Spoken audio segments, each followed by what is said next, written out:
Did you know you can take your grief directly to God? Do you know you can bring your sorrow right to the feet of Jesus? And there's no need to wrap it up in a nice, pretty package first either.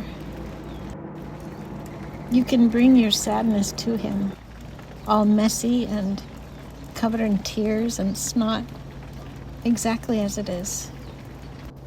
He sees every bit of it already. He knows how you feel about it. He sees your broken heart, and He's ready to listen. You can be completely honest with Him. His concern for us goes beyond empathy and sympathy, because He isn't just watching us go through these things. He's going through them with us. Every tear, every fear, every doubt, every wound, every setback, every pain, every trial, every struggle, every moment. And since He knows it all anyway, we can be completely honest. And it's not always only about trying to find a solution. It's not only about supplication, although handing it over to the one who's ultra capable of helping us is always freeing. Another benefit is that we get to empty ourselves of this sorrow. We get to purge ourselves and get rid of it. It's like a cleansing that you can't get anywhere else. These kinds of prayers are called lament prayers or lamenting prayers. And there's a bunch of examples in the Bible. There's a lot, of course, in the book of Lamentations, but there's also a bunch in the Psalms. I have just a few examples here, but if you're in a season of struggling and suffering, I encourage you to look through the Bible and find some that really speak to you. First, let's look at Lamentations chapter 1, verse 16. For these things I weep, my eyes flow with tears.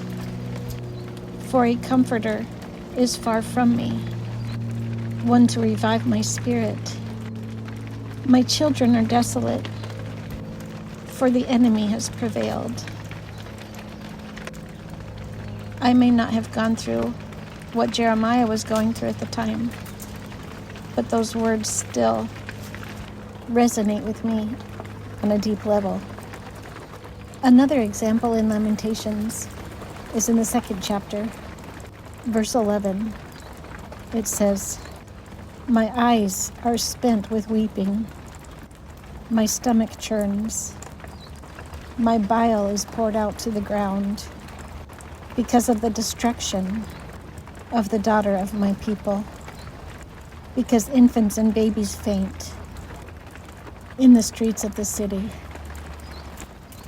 Again, we don't have to live in ancient Israel times to know what that very physical, primal grief feels like.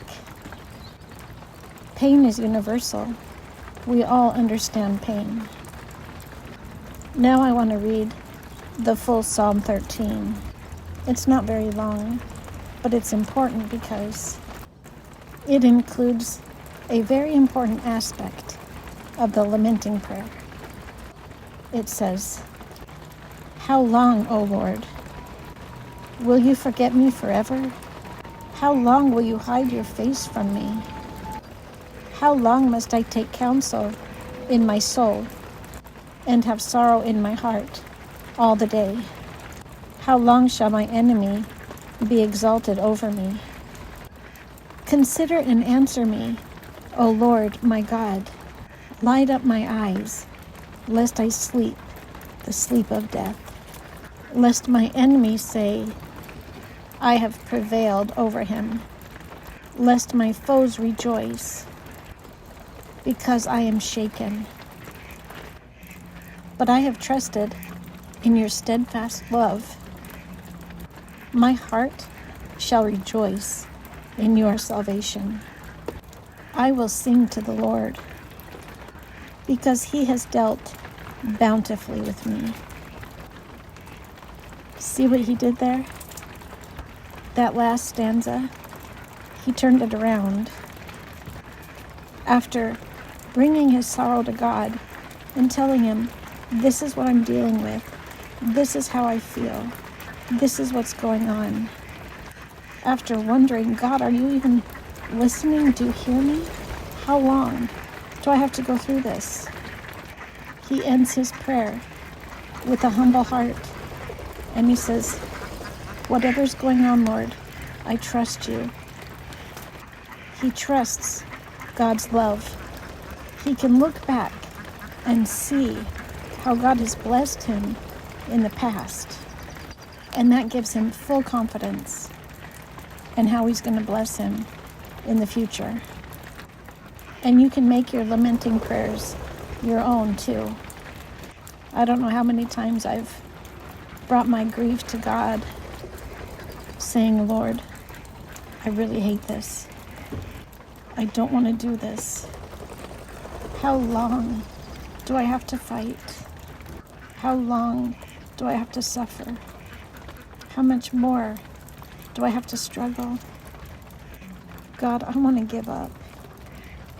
Can't you see how much this hurts? But then I turn it around, not only because that's an essential part of the lamenting prayer, but because I know who God is. I know that his ways are higher than my own. I know that he knows everything there is to know. I know that he sees way out ahead of me. He sees everything. I know that every little thing is within his control.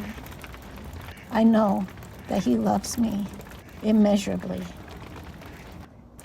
I know that because I love him too, he is working every single thing to good. Just like it says in Romans 8:28. And even if I have to say it 1,000 times a day, I know for sure and for certain, I know profoundly and confidently that even this,